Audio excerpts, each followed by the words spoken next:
আসসালামু আলাইকুম everyone, welcome back to my channel. আশা করছি আপনারা সবাই অনেক ভালো আছেন।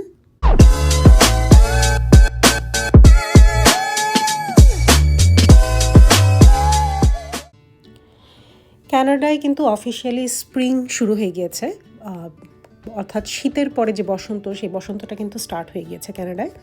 কিন্তু আমরা যে অঞ্চলে থাকি, আপনারা যদি আমার আগের ব্লগগুলো দেখে থাকেন তাহলে নিশ্চয়ই জানবেন আমরা কুটনি রিজনে আছি।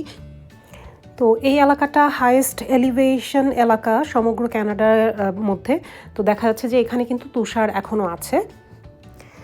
হাইওয়ে দিয়ে যাওয়ার পথে কিছু এলকের ঝাঁকের দেখা মিলল, তো আমি সেটা অ্যাড করে দিলাম আমার এই ব্লগে। তো যেটা বলছিলাম আর কি, মাঝে মাঝেই তুষার কিন্তু পুরোপুরি মেল্ট হয়ে বৃষ্টিতে ধুয়ে পুরো তুষার শেষ হয়ে যায়, আবার তুষার শুরু হয়। তো আমি এখন যেই সিটিতে আছি এটা হচ্ছে কিম্বারলি, সিটি অফ কিম্বারলি। এটা একটা ছোট্ট টাউন, এখানে বড়জোর 10,000-এর মতো মানুষজন থাকে, এর কমও হতে পারে। এই পপুলেশন যেটা আমি কথা বললাম 10,000-এর মতো মানুষ, এরা হচ্ছে মোটামুটি সিজনাল, অর্থাৎ এখানকার যারা স্থানীয় লোকজন, সেই লোকজনের বাইরে এখানে প্রতি বছর শীতের সময় বাইরে থেকে আশেপাশের এলাকা থেকে প্রচুর স্টুডেন্ট কিংবা ট্যুরিস্ট এসে থাকে, তাদের কথাই বলছি। ওই যে দূরে যেই পাহাড়টা দেখা যাচ্ছে, সেই দূর পাহাড়ে কিন্তু স্কিইং হয়ে থাকে।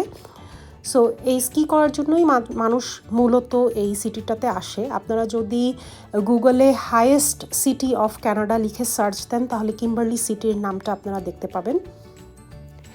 সিটিটা কতটা উঁচুতে আছে সেটা বোঝানোর জন্য আমি যদি ভ্যাঙ্কুভারের সাথে তুলনা করি, ভ্যাঙ্কুভার হচ্ছে মূলত সমুদ্রপৃষ্ঠ থেকে 100 মিটার উচ্চতায়, আর সেখানে কিম্বারলি হচ্ছে সমুদ্রপৃষ্ঠ থেকে প্রায় 1100 মিটার উচ্চতায়। সো বুঝতেই পারছেন এই সিটিটা কত উঁচুতে আছে। আর ওই যে দূরে স্কি হিলটা দেখা যাচ্ছে এখান থেকে, সো ওটাই হচ্ছে স্কি হিল। মানুষ মূলত এখানে স্কিং করার জন্য শীতে আসে। এবং এখন কিন্তু মোটামুটি মার্চ শেষ হয়ে এপ্রিল চলে আসছে, আমার বাচ্চাদের স্প্রিং ব্রেক চলছে। আমি মূলত বাচ্চাদেরকে স্প্রিং ব্রেকের ক্যাম্পে ড্রপ করার জন্য এখানে এসেছিলাম। সো এখনও কিন্তু এখানে দেখা যাচ্ছে যে স্নো আছে, এবং বাচ্চারা কিংবা স্টুডেন্টরা অনেকেই, সিনিয়ররাও যায়, তারা কিন্তু নিয়মিত স্কি হিলে গিয়ে স্কি করে। তো এই এলাকার মানুষের জন্য এটা একটা অ্যাক্টিভিটি, উইন্টার অ্যাক্টিভিটি, এবং এটা একটা আর্নিং সোর্সও। এখানে প্রচুর স্কি রিসর্টও আছে, এবং সেই রিসর্টগুলোকে ঘিরে প্রচুর রেস্টুরেন্ট গড়ে উঠেছে। আর এখানে কিন্তু আইস হকি এবং স্কেটিং, এই দুটো স্পোর্টসও এখানকার মানুষদের জন্য, লোকাল যারা, তাদের মাঝে বেশ পপুলার। এখানকার বিভিন্ন ধরনের ক্লাব আছে যারা ছোটোবেলা থেকেই বাচ্চাদেরকে আইস হকি, স্কেটিং এবং স্কিং এই বিষয়গুলোতে তারা ট্রেনিং করায়। কিম্বারলি স্কি রিসর্টগুলোতে আপনি থাকতেও পারবেন, মানে বিষয়টা এরকম যে আপনি রিসর্টে থাকবেন, স্কিইং করবেন, লেসন নিতে পারবেন, মানে পুরো একটা প্যাকেজের মতো আর কি। আর সামারের যে ট্যুরিজম কিংবা সামারের সময় যেই ধরনের ট্যুরিস্টরা কিম্বারলিতে আসে, তাদের অ্যাক্টিভিটিসগুলো আবার ডিফারেন্ট। সেগুলো আউটডোর অ্যাক্টিভিটিসের মধ্যে যেমন গলফটা খুবই এখানে মানুষ পছন্দ করে। এখানে বেশ কিছু গলফ এরিয়া আছে, কিম্বারলিতেও আছে, ক্র্যানব্রুক এবং মেরিসভিলেও আছে। আর এছাড়া বার্ড ওয়াচিং কিংবা মাউন্টেনিং এই ধরনের অ্যাক্টিভিটিসগুলো সামারের সময় বেশি প্রচলিত। আর এই যে আমি কিছু ক্লিপ অ্যাড করে দিচ্ছি আমার ব্লগে, এগুলো হচ্ছে মূলত স্কি রিসর্ট। এই পুরো এলাকাটা কিন্তু খুব সুন্দর লাগে আমার কাছে, আমার তো খুবই সুন্দর লেগেছে। এখানে কিন্তু মুভির শুটিংও হয়ে থাকে।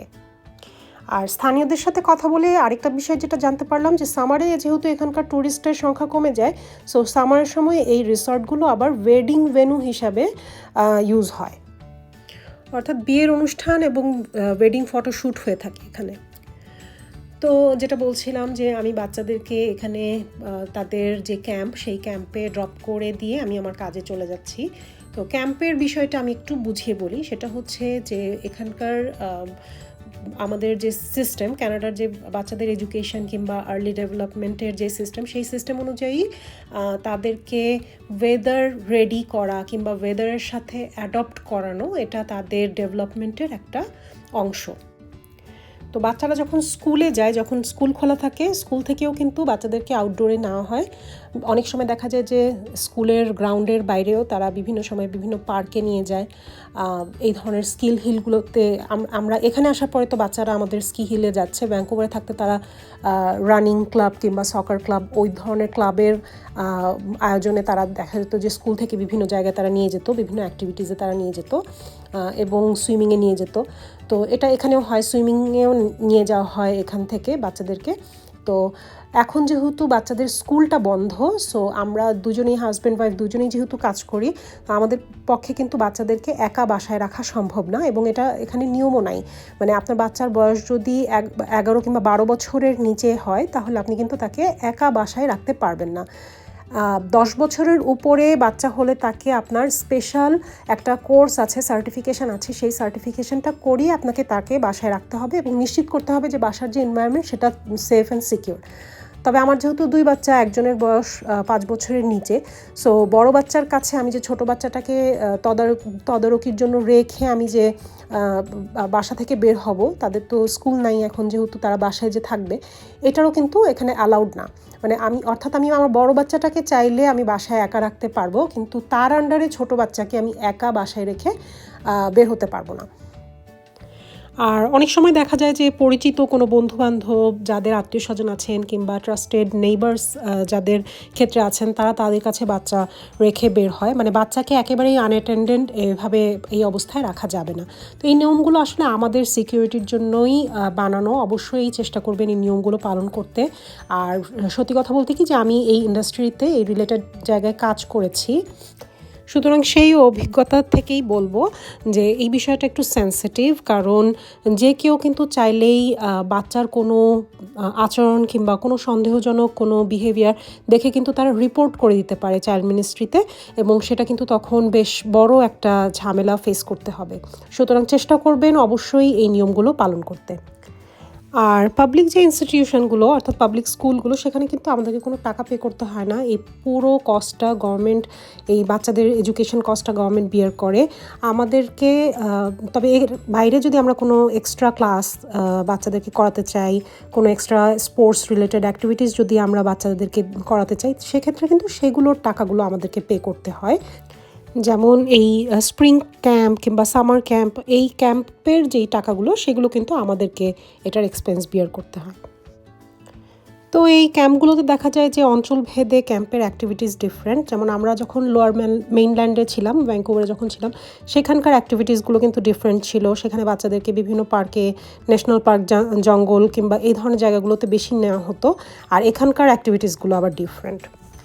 আবার বাচ্চাদেরকে কিন্তু বিভিন্ন ধরনের প্র্যাকটিস করানো হয়, যেমন আর্থকুয়েক ড্রিল, ফায়ার ড্রিল, এগুলো করানো হয়। এইখানে আসার পরে আমরা যেটা জানতে পারলাম যে সেটা হচ্ছে বন্য পশুর যদি আপনি মুখোমুখি হয়ে যান, বাচ্চা যদি হঠাৎ করে বন্য পশুর সামনাসামনি পড়ে যায়, তাহলে সে কিভাবে রিয়্যাক্ট করবে, কিভাবে সে জিনিসটাকে ফেস করবে, এগুলোও কিন্তু এখানে এই ধরনের ড্রিলগুলোও কিন্তু করানো হয়।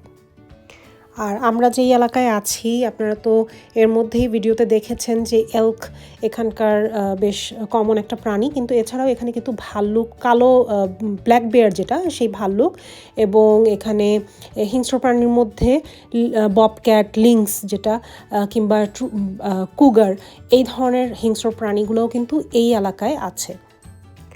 তবে যে হিংস্র প্রাণীর কথা যেটা বললাম, কুগার কিংবা ববক্যাট, এগুলো আবার মানুষ ভয় পায়, তারা লোকারণ্যে আসতে চায় না, তারা লোকারণ্য থেকে একটু দূরে থাকে, পাহাড়ের উপর দিকে থাকে। তবে ব্ল্যাক বেয়ারটা কিন্তু চলে আসে। ব্ল্যাক বেয়ার দেখা যায় যে খাবারের খোঁজে এগুলো কিন্তু যে লোকালয়ের ভেতরে কিন্তু ঢুকে পড়ে তারা, এমনকি বিগ সিটিগুলোতেও চলে আসে, একেবারে দিনে দুপুরে ব্ল্যাক বেয়ার চলে আসে। তবে চাইলেই কিন্তু আপনি এই বন্য পশুর বিরুদ্ধে কোনো স্টেপ নিতে পারবেন না, অর্থাৎ তাদেরকে আপনি মেরে ফেলতে পারবেন না।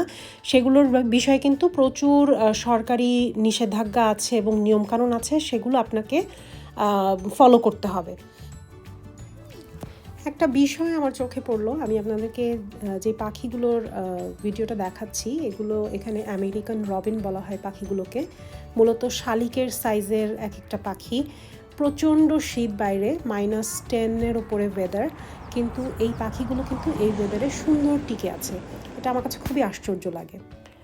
তো যাই হোক, আমার আজকের ব্লগ এই পর্যন্তই। কিম্বারলি সিটি খুবই সুন্দর একটা সিটি, যদিও সিটি না বলে এটাকে টাউন বলা উচিত। তো টাউনের যেই এলাকাটা, কিম্বারলির যে মেইন শহরের যে এলাকাটা, সেই এলাকার ক্লিপ নিয়ে সংগ্রহ করে আমি আলাদা একটা ডেডিকেটেড ব্লগ আমি আপনাদের জন্য নিয়ে আসার চেষ্টা করব।